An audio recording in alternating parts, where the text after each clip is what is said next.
আমার বাবা কমান্ডো, আমার বাবা কমান্ডো।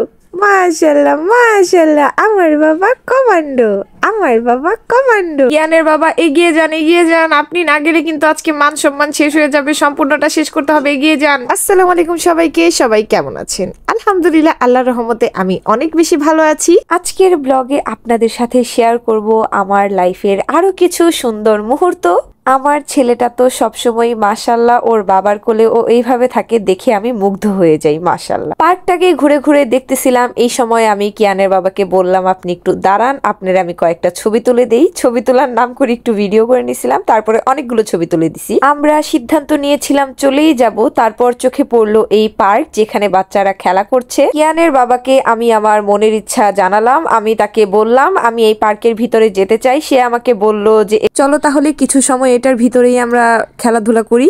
তারপরে কিয়ানকে আর কিয়ানের বাবাকে নিয়ে আমি চলে গেলাম পার্কের ভিতরে। পার্কের ভিতরে কিয়ান একটা গাছের মধ্যে ঝুলে পড়ছে। ওকে আমি ঝুলাই দিছি আর বলতেছিলাম আমার পাপা কমান্ডো, আমার পাপা কমান্ডো, আমার পাপা কমান্ডো, আমার পাপা কমান্ডো। মাশাল্লাহ মাশাল্লাহ, আমার পাপা কমান্ডো। আর আমার কথাগুলোকে শুনে আমার ছেলে মাশাল্লাহ কি সুন্দর একটা হাসি দিছে, এটা তো আপনারা দেখতেই পারবেন। এখানে ওর কিন্তু ঝোলার প্র্যাকটিস আছে, আমি ওকে বাহিরে নিয়ে মাঝে মধ্যেই দড়িতে ঝুলাই দিই। তো এখানে নিয়েও আমার ছেলেকে আমি ঝুলাই দিছি। এটা ওর বাবা বলতেছিল কিন্তু ধরে রাখতে পারবে না, তুমি সাথে সাথে ধরে রাখো। কিন্তু আমার ছেলে মাশাল্লাহ একাই ধরে রাখতে পারে। যদিও এটার একটু মোটা ছিল, ওর হাতের মধ্যে আসতেছিল না, যার কারণে একটু কঠিন হচ্ছিল। যদি একটু চিকন হতো তাহলে আমার ছেলে ঠিকই ঝুলে রাখতে পারতো, 1 মিনিটের মতো ঝুলে রাখতে পারে।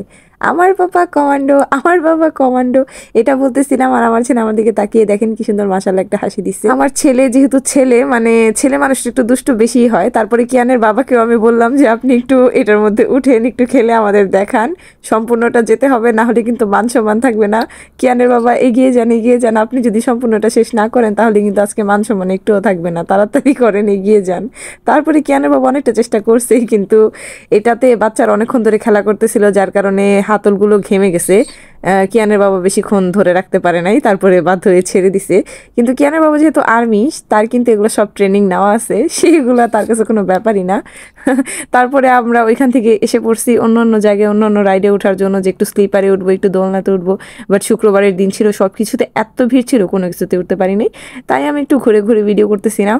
তারপরে বেশি সময় আমরা আর থাকি নাই, তারপরে বেরিয়ে গেছি পার্ক থেকে। এখন আমরা ফাইনাল বেরিয়ে যাব পার্ক থেকে। আর এটা সন্ধ্যার পরে এমনিতেও খোলা থাকে না। এই সময় কিয়ানের বাবার সাথে আমি অনেক গল্প করতেছিলাম যে আপনি তো আমাদের বেড়াইতে নিয়ে আসতে চান না। কিয়ানের বাবা বলতেছিল যে তোমাদের যদি নিয়ে না আসি আসলা কিভাবে। আজকের ভিডিও এই পর্যন্তই, সবাই ভালো থাকবেন আর আমাদের জন্য দোয়া করবেন। আপনাদের জন্য আমাদের মন থেকে দোয়া। ভিডিওটি ভালো লাগলে অবশ্যই পাশে থাকবেন। আল্লাহ হাফেজ।